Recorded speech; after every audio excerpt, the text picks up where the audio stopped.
This week on Glitch, we investigate violent video games, do they all make players aggressive, and how will gaming disorder affect you? We find out what its classification as a mental health disorder means, and how many gamers are likely to be affected.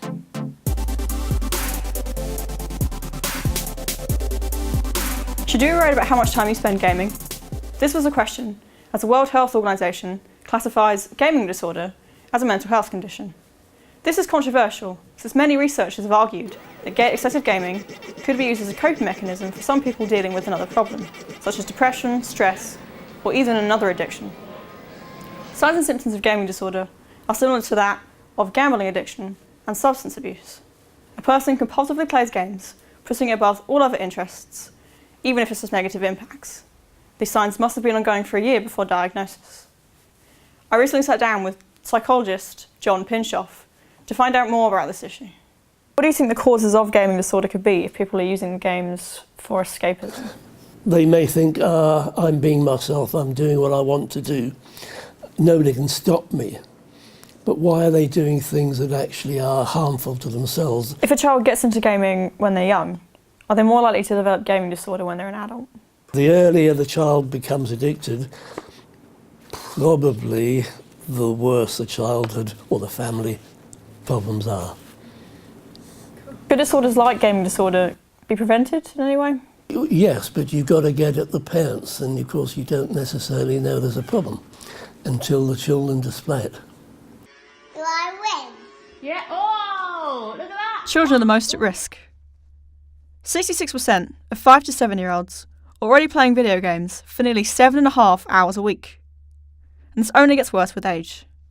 At 12 to 15 years old, 77% of children are playing games for 12 hours a week. Yet the biggest problem is how to separate someone who spends a lot of time gaming with someone who has a real addiction. Parents are being advised to monitor the effects that gaming is having on their children's lives. The most important thing parents can do is guide their children on what games they should be playing and how long for. And although this might not prevent gaming disorder, it could help lessen its impact on the next generation. For now, studies into the disorder are continuing. Lauren Burnell, Glitch Tech News. Gamers who play violent video games may be less prone to aggression than you might think. Researchers from the Journal for Communications Research have found that some of these games could actually encourage positive behaviour. Our correspondent Michael Coppard is live now investigating this. What have you found, Michael?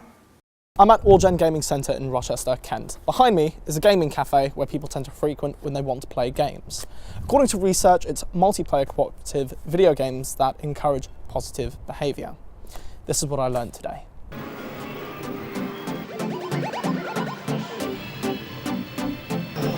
So, what is multiplayer cooperative video gaming? A game that you play as a team to sort of work together to reach the end goal. No! Dude, that person sucks! That cooperative game did make me feel less aggressive, but more importantly, I had a good time playing it. So what I'm about to do now is play a competitive game, and let's see how that makes me feel.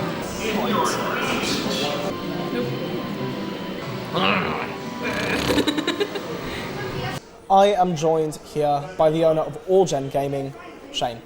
So Shane, you see a lot of gamers that come in here. Do you think that violence in video games affects the way they behave?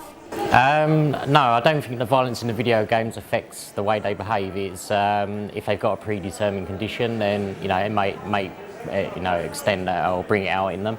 But yeah, it's definitely not the cause of it. So.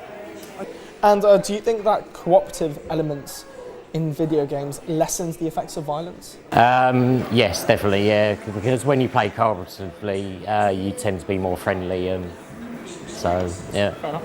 And overall, what's your opinion on violence in video games? I think there's definitely a time and a place for violence in games. Obviously, it's aimed at over 18s, so please don't aim it at under 18s. Fair enough. That's fantastic. My name is Michael Coppard. This is All Gen Gaming, Rochester, Kent. For more information on these stories, you can head to our website or share your views on one of our social media pages. That's all we've got time for today. Thanks for watching Glitch. We'll see you next week as we break down more technology news.